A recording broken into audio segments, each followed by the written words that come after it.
A wise man once said, I will gladly pay you Tuesday for a hamburger today. Welcome to Extended Clip. I am one of your hosts, Eddie Averill. I'm Malcolm Baum. I'm JT White.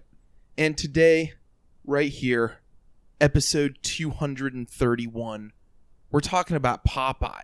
Popeye the Sailor Man, Popeye the 1980 film by Robert Altman, a Robert Evans production starring Robin Williams and Shelley Duvall. If only he was named Robert Williams, that would be a real powerhouse. Maybe I'd like him a little bit more then. Well, it's funny, when he died, I was working at Starbucks at the time, and my coworker, Mikey, grabbed me on the shoulder and very solemnly said, hey man, Robert Williams from Flubber died.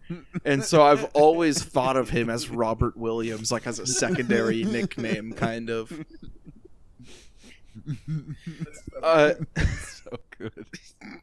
So, did you guys see Popeye just like on TV when you were growing up, or only like the cartoons?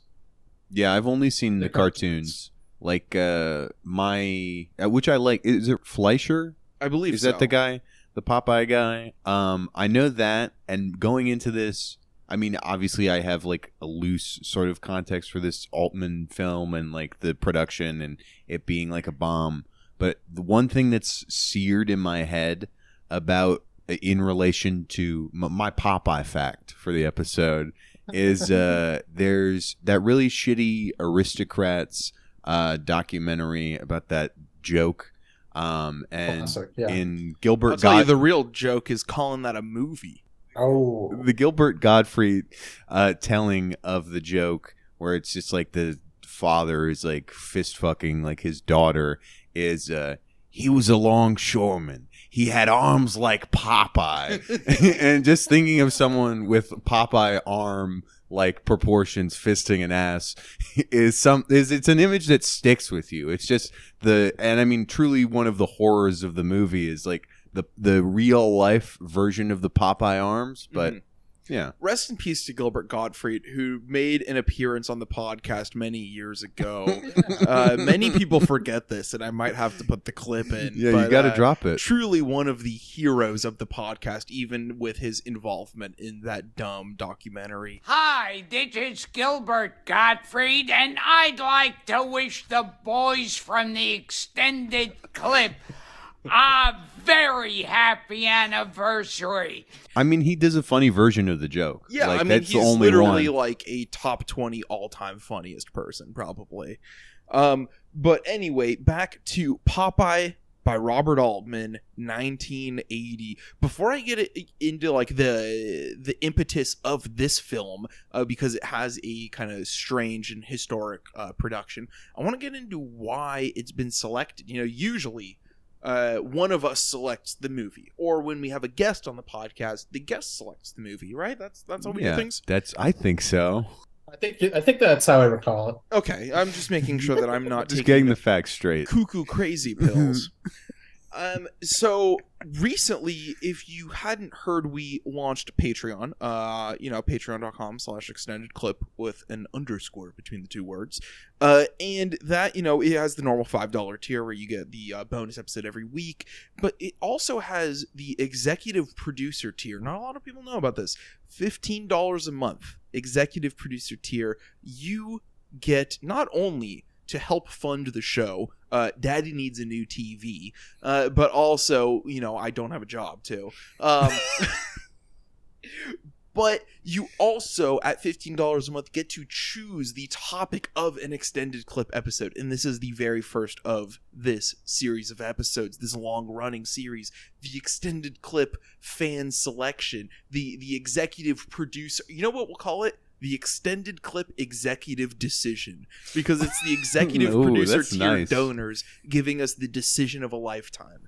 And this time our old friend Andrew, who has a great Substack that he writes about culture, a lot of like music stuff, ties it in with like basketball, movies, whatever other stuff Andrew's into, slouching towards McDonald's land. Of course, as Wimpy, a cross between Wimpy and Joan Didion there, apropos for the episode. So you could go check out Andrew's Substack, but Andrew chose Popeye for us because he is a beautiful friend of the podcast.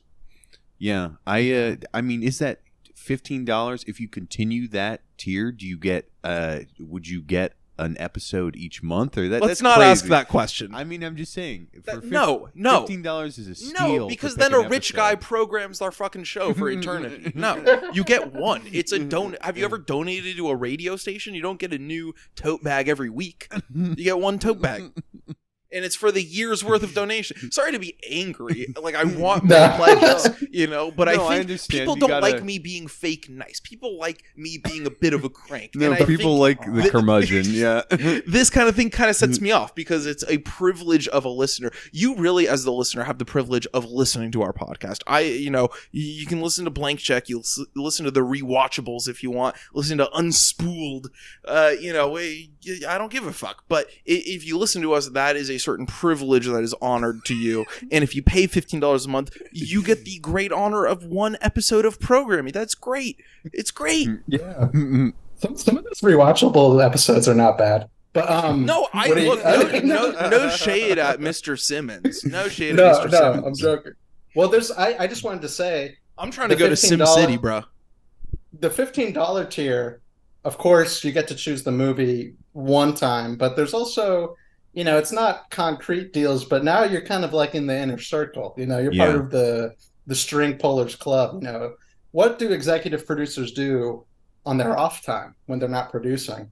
They're behind closed doors, pulling strings in the club, cigar room full of smoke, end of the table where we're at. You could come join us at the table, and we'll tell you the things that maybe that's off mic. Yeah, the off mic stuff. That's it's a little bit. If everyone knew it, then the world would be in disarray. So we kind of have to keep it behind closed doors. I also think information is just JT's private Instagram account, the handle for it. It's just a level of pride too. Do you want to pay? Do you want to Do you respect the podcast? Do you want to pay a measly $5, or do you want to look me in the eye like a man and shake my hand and give me $15? Premium price. Yeah, premium price for a premium podcast. And if you're the wimpy, I will pay you Tuesday for a hamburger today of Patreon, and you do the little Patreon shuffle where you go back and forth. You know what? Whatever. As long as you give it to us. Just give it to us. Popeye. What am I? I'm Popeye, the sailor. And I am what I am, what I am, and I am what I am, what I am, what I am, and I am what I am, what I am, what I am, and I am what I am, what I am, what I am, and I am what I am, what I am, what I am, and I am what I am, what I am, what I am, and I am what I am, what I am, what I am, and I am what I am, and that's all that I am.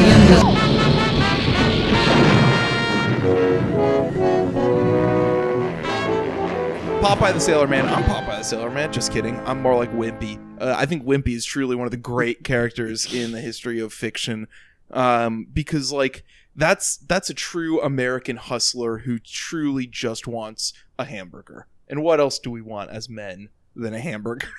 And especially not to pay for it. That is the key. Free lunch, the ultimate goal. So this was of course, very troubled production. This is like the end of the reign of terror of Robert Evans. I say that he's the executive producer of 5 of the best movies of the 70s, probably. He was like a godhead producer, obviously. And there was a bidding war for this movie, between Paramount and Columbia.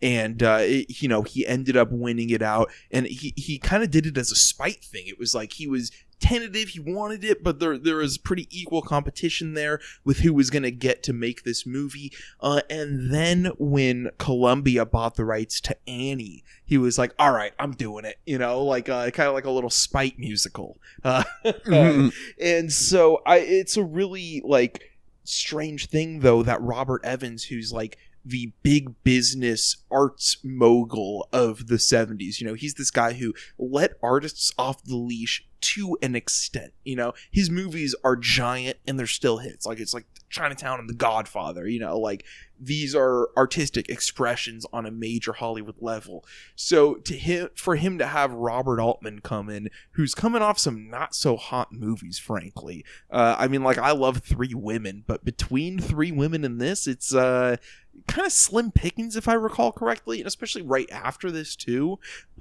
So getting Altman in here in his like in the woods phase, just before he's going into like television play adaptations, getting one last stab at a big Hollywood movie, is such an interesting dynamic. And he's kind of fighting for his life, but it's Altman. He's kind of cynical too, so he's like, I'm just gonna do me. But then when I say it's Altman, it's cynical, it's kind of not. It's kind of the most sentimental Robert Altman movie by far.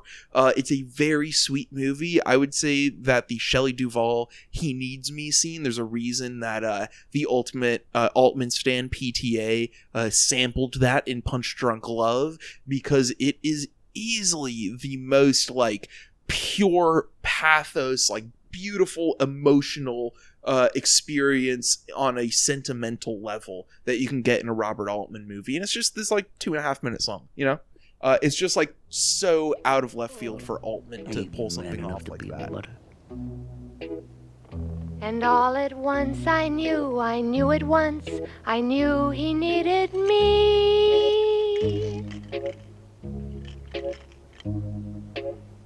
Until the day I die, I won't know why, I knew he needed me. Yeah, I mean, there are other, the sentimentality I obviously love, but I think something about it that's like, just speaks to what I love about the movie on a larger scale is the way Duvall like moves her body like exactly like the cartoon Olive Oil. Just she has like a wiggly quality to her there that's like so like pitch perfect. And I mean, consistently throughout the movie there's that just like cartoon like rubberiness to a lot of the performances that I don't know, it's very impressive that Altman is able to get that out of a lot of actors, and then just through like practical effects have that type of zany cartoon rubberiness. Cartoon is a great word, because you know what I thought about was Bakshi's American Pop. The way that this uses music to tell like a classic American story. You know, Popeye's tale as old as time. It's a American sailor man in a town by the harbor. You know, it's any port in a storm, if you will. So he's taking this old thing, and the opening musical number has this refrain that even rhymes with the Star Spangled Banner kind of musically. And it's, of course, a very clever musical arrangement. I guess arrangement by Van Dyke Parks, composition and songwriting by Harry Nilsson. Yeah. And it's really a fantastic soundtrack, like moving out of the classic Hollywood era with like new talent, like clearly leaving that shit behind, because there wasn't a good Hollywood musical like for 20 years at that point, probably. So yeah, I mean, 20 years is an exaggeration, but yeah, I feel like Altman is really going for something out of left field that still feels like a classic American Hollywood narrative.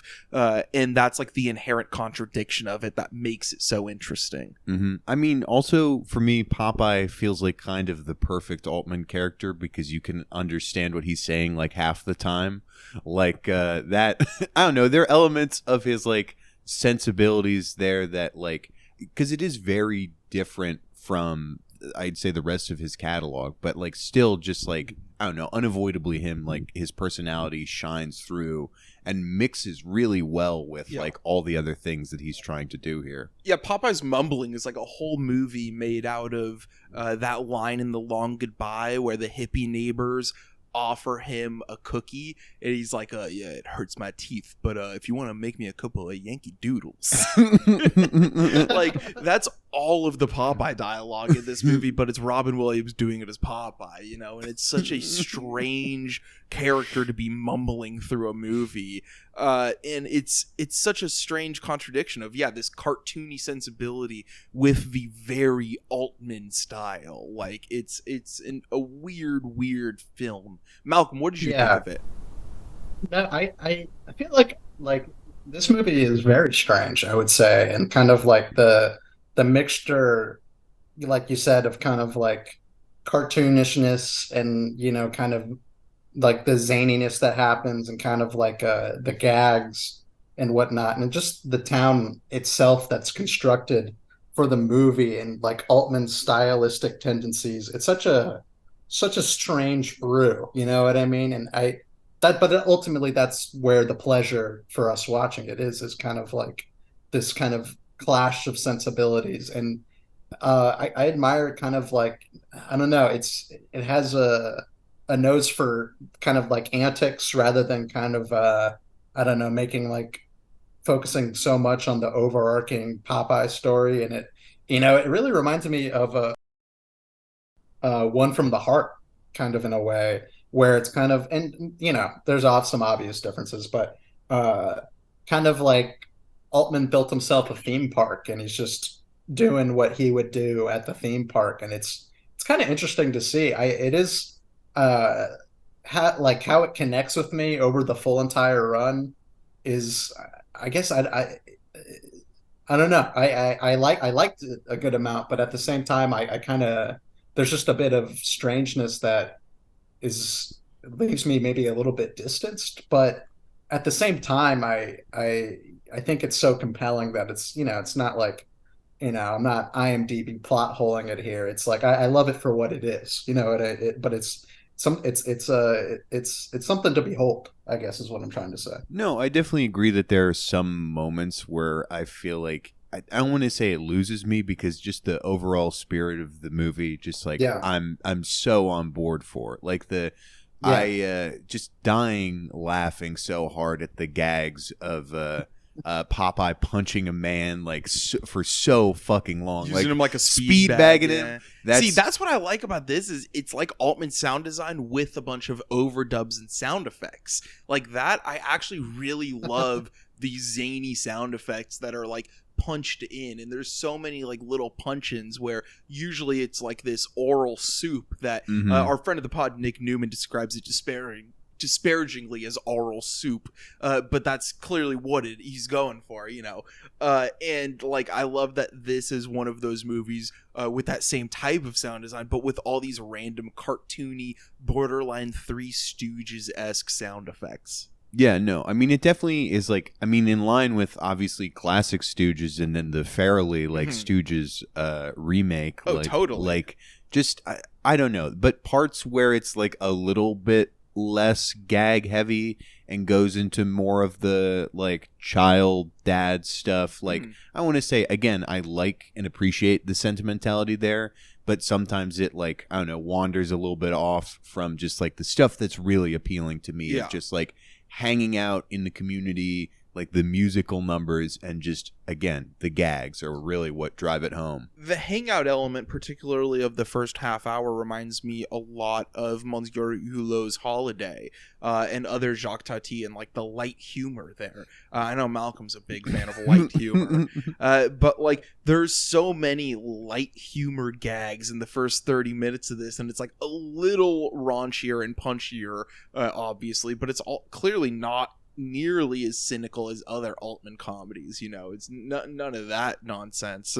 It's all like not clean family fun. There's also quite a few jokes that are clearly for adults, about lubricants and stuff like that. But I feel like he's kind of meeting Robert Evans halfway, and there's a lot written, a lot of ink has been spilled on this as a failed production and a bomb and everything, and a lot of conflict on set, and you could kind of see that come out. And I don't know, maybe it's one of those things where like the trades got in early about like it being a conflicted set, and then so everyone knew it was going to be bad and a bomb before it even came out, like an Ishtar kind of thing. Like a lot of those historic bomb flop movies, like they were reported on while they were in production as troubled productions, so people knew they were going to be bad or whatever. Also, maybe some people just don't like a movie where Robin Williams is Popeye, but it's all in Robert Altman dialogue. Like, maybe some people just didn't like that, I get it. I could totally see this not being your bag, but just, I don't know. It does. There's so much where it's just, I'm totally on board for it. And like, the bleached hair too, like when it's revealed that he has that bright bleached hair when he takes his hat off the first time, it's like he sounds like Peter Falk but looks like Billy Idol. It's like the weirdest thing ever. It's like if Peter Falk instead of a lazy eye had a lazy mouth. That's how he sounds. No, I mean, definitely just thinking of the general public, it's like I don't think people were ready for this movie necessarily. Or just the way you were talking about it, how it seemed like integral to like some studio wars is like kind of hilarious to think about, because I mean, I think this movie is one of like the most idiosyncratic things that I could really like think of. You know, when it, and like I guess when I was first watching it, I don't know if I was in that headspace necessarily. Like, it's one of those movies where like I feel like I'm putting myself at fault for not engaging it more at its level than where it is. You know what I mean? Like it kind of, I don't know, as you could kind of tell as I'm struggling to find my words, it just kind of left me kind of baffled, and mostly in a good way. But I guess I'm a little bit confused. Like I get it, but I'm also like confused in a sense. But for me, sometimes it'll just be really off-putting when the new Hollywood guys are doing things that are more like straightforward comedy. Like I think in terms of Altman in particular, like another great success of him doing a comedy is like Brewster McCloud. Yeah, like I one think of the funniest movies of the 70s. Yeah, his sensibility there shines through. But is Buffalo Bill the Paul Newman? Is that a comedy? Well, I would not call it a comedy, but I also would say it's the worst Robert Altman movie. Yeah, no, it's him. I think it's him trying to do like a comedy, and sometimes it'll just like fall flat in that type of miserable way that drags Thieves on. Like Us. Yeah, you know, Beyond Therapy is also a comedy, if I recall correctly. Therapy is like just him shitting on people for like 90 minutes, just pure hatred for the human race. So Brewster McCloud too. Sometimes it's better than others. Abyss, you know, no, exactly. Like the Brewster McCloud instinct, like he never really went that chaotic with a comedy again that of what I've seen from him at least. But for the most part, his straight ahead comedies aren't my favorite. Usually I like how funny his other movies are. The Long Goodbye is hilarious. McCabe and Mrs. Miller has a ton of great comedy. Most of the new Hollywood guys, we've talked about this, him, Scorsese, De Palma, the darker genre movies are all going to be really funny for the sake of, like, I don't know, these guys are just funny guys probably, and they watched a lot of comedies growing up, and it's hard not to insert that even in the most depraved material, I would say. If you're a good enough filmmaker, you've seen a lot of comedies, I would say. Like, one thing I was laughing so hard at is, like, the bar fight that he gets into early on. And it's not even at a bar, it's at the hamburger stand. But the first fight that Whippy gets to, like, all these gates get locked down and, like, all these people clear out. And it's this totally, like, pre-built procedure for how fist fights go down at this place. And it feels like Roadhouse. Like, it genuinely feels like a dumb guy 80s action movie. But then he does, like, Three Stooges moves on them. It's such a funny dynamic, man. And I think that when it's trying to be more narratively driven, it loses me, because it's like, look, the olive oil stuff, I like his relationship, and the Shelley Duvall's performance is incredible, and it's like inhuman almost in how good it is, like how slithery she could be as olive oil and how cartoonish she is, but also there's also always going to be a humanity in her face in the way that Altman captures her face. One of the great, director-actor pairings that there is. So, her performance is fantastic, but sometimes, when Robin Williams, as we said, with the kids stuff, with the, like, making his way about town stuff, when it's not as gag heavy, I'm not too into it. As I said, I don't really like Robin Williams as a dramatic actor, frankly. I've never liked, like, his melodramatic roles that people always say he's, like, the best actor ever for. Even Good Will Hunting. I like Good Will Hunting, but it's a Matt Damon movie. You know, it's not a Robin Williams movie. Yeah, I've never been fully in the Williams camp either. But again, for me, it's just like the narrative force in this is so sparing, and just the vast majority of it is this type of gags and hangout, and just so deeply indebted and entrenched in like imitating to a T the style of those original cartoons, and just like respecting the classics there of cartooning is just something that I just appreciate so much. Like, it gets like, I don't know, translating that into real life is such a unique challenge, and it does it so effectively, and is just mirroring like the style of gags, like the setup of locations, just like how things play out. And it's just, I don't know, I love how much it clearly respects those old, like, just dumbass cartoons. Yeah, and we love the old dumbass cartoons. Yeah, we no, watch exactly. Looney Tunes all day. Yeah, no, I love that aspect of it. I think it's beyond what people call fan service these days. It's like, literally, it's the cinematicizing of a classic serial cartoon. You know, it's a novel idea, and the conflicted results between Altman and Evans make for a very interesting product. And I would say that the performances by Shelley Duvall, and, like, you know, the wimpy performance and Bluto, it's like so fun and cartoony. I really like it. Yeah, I mean, the Bluto stuff is so good. He's like, I don't know, he's like a Russian guy almost. Like, he's like a guy from like he's like the villain from like a silent Soviet movie, and all he does is grunt the whole time. It's great. And you know, there's so many just like goofy doohickeys and like vehicles that people are in. Like, if you thought Jeff Goldblum's ride in Nashville was weird, you know, wait till you see what people are getting around town in here, and like the float toward the end with like the fighter guy. Like, there's a big fighter that people are able to challenge toward the end. And he's like brought into town on this giant float. Max and Sons Square Garden. Max and Sons Square Garden. It's just such a dumb joke. I feel like this movie accomplishes its sense of cartoonishness, and you know, and I think that maybe what this movie does the best, even. But it accomplishes it through there being a real sense of kind of like mania throughout the movie. You know what I mean? Like, there are definitely movies that have tried to get the cartoonish feel, you know, into a movie, but it feels so naturally cartoonish here, just because I think of Altman's, you know, tendencies. You know, there's tons of characters and like crowded sets, and the sets themselves are, you know, insane and super wooden movie. You know, a lot of wood in the movie. But not a wooden movie, I guess I should say. Not, you know, very cartoonish movie. But so I feel like, you know, and maybe, you know, this is going a step too far. This is getting maybe a little too extra textual, but it's like maybe even kind of like the conflict of the set and kind of like the craziness of the set is just fueling kind of like, I don't know, like in a cartoon, you feel like anything could happen, and you know, it's the same sense that you get here watching this movie.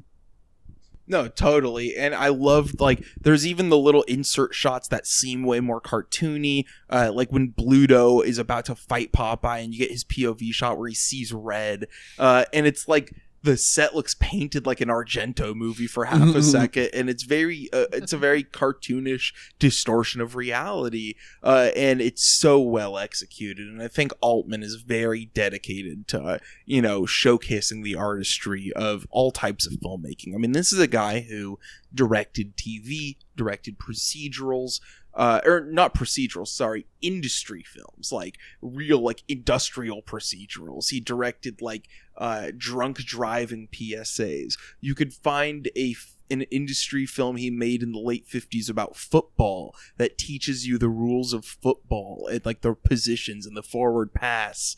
And he made like a standard popular juvenile delinquent movie. Like, I think he has a better grip on the grab bag of American cinematic genre studies than any other director, frankly, from his background leading up to MASH and then his ability to genre hop on such a big scale in the 70s, all fueled by his experience in the industry in the 50s and 60s. And I just think it's one of the most remarkable arcs that a director can have. And he's to me like the essential genre director of the American cinema for that.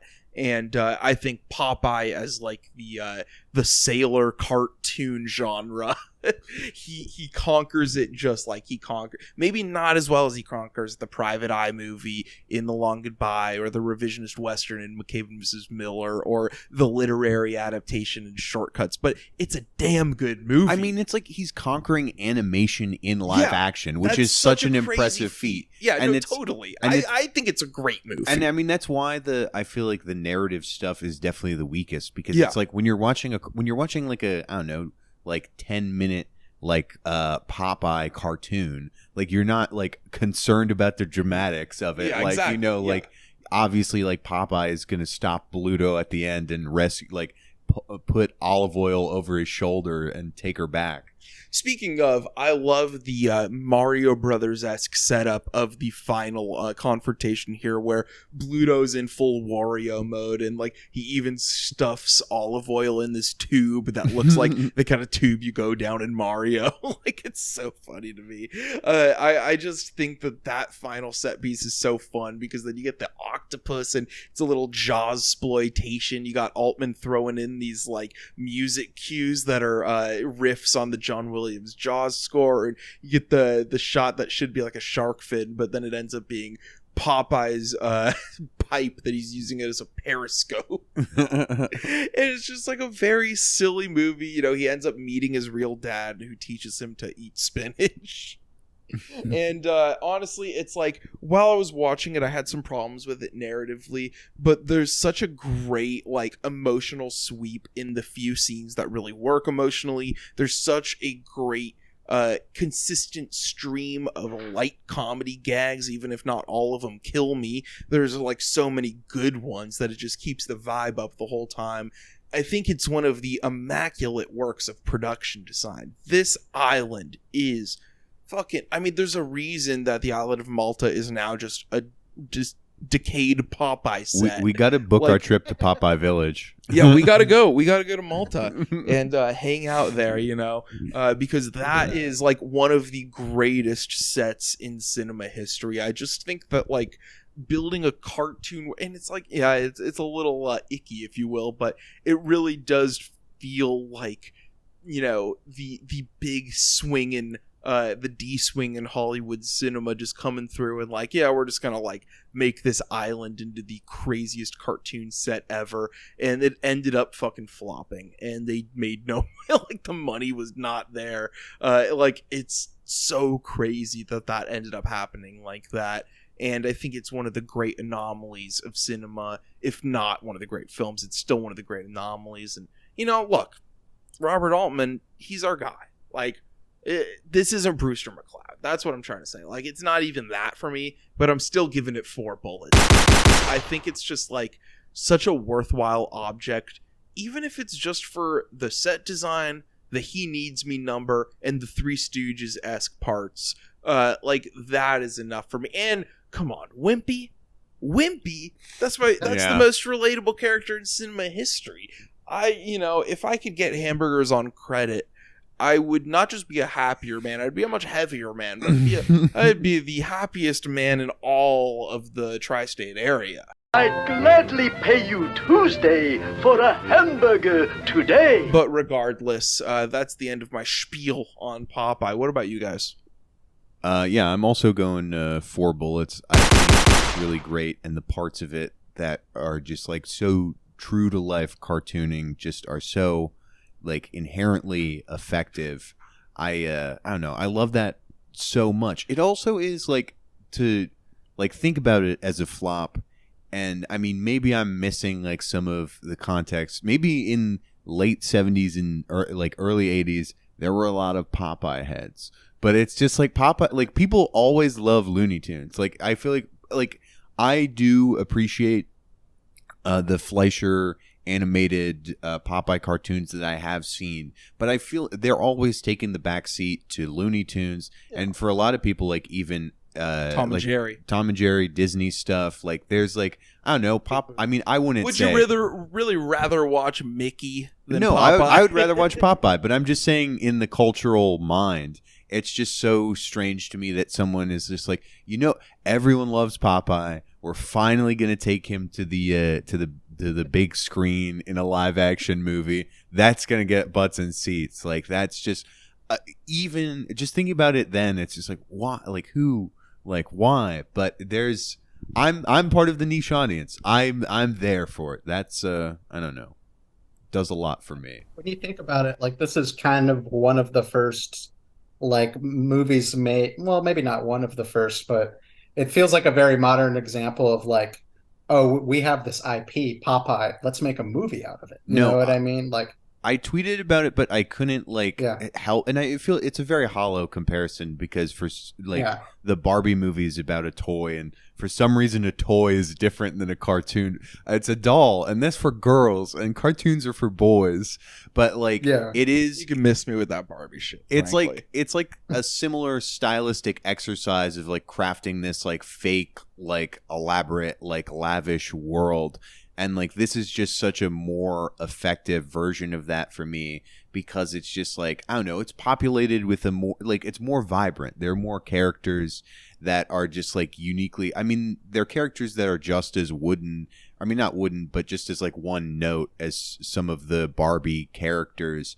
But the gags are better. The gags are better, and the world is better. And it doesn't have the Ford Taurus commercial mise en scène. Yeah. No, yeah, this feels like a wholly unique product, like I was saying, and kind of like just the like what's crazy about this movie is that like Eddie was kind of referring to the manpower that it took to just build this set. It's like Hollywood, like this doesn't exist without Hollywood and the manpower and the money behind it, and maybe even the idea to make a Popeye feature film. So kind of like Altman kind of like doing his quote unquote, sellout move, but still kind of crafting something crazy out of it is something that, is to be admired. And I feel like every filmmaker would want to be in that position, almost kind of like a prompt, a challenge, even kind of like, all right, they're giving me like $70 million to make like this kids movie. That's not, Popeye, but I don't know the Popeye budget, but just like, it's kind of a weird challenge. It's like, how do I stay artistically true to myself? And Altman does it like twice over, not only is he true to himself, but he kind of maybe even breaks new ground doing stuff that maybe he wouldn't usually do or wouldn't have the budget to do. So I'm going to give this 3.5 bullets saying, and giving it an R right next to it for rewatch. Okay. Yeah. We almost got in trouble there. Yeah. Well, no, I'm not talking about the R's, but I'm talking about R for rewatch because I just felt like I wasn't ready for this movie, like a lot of the audience, and I feel like knowing exactly what it is, I would be more receptive to it. So 3.5 with a little R. And all at once I knew at once, I knew he needed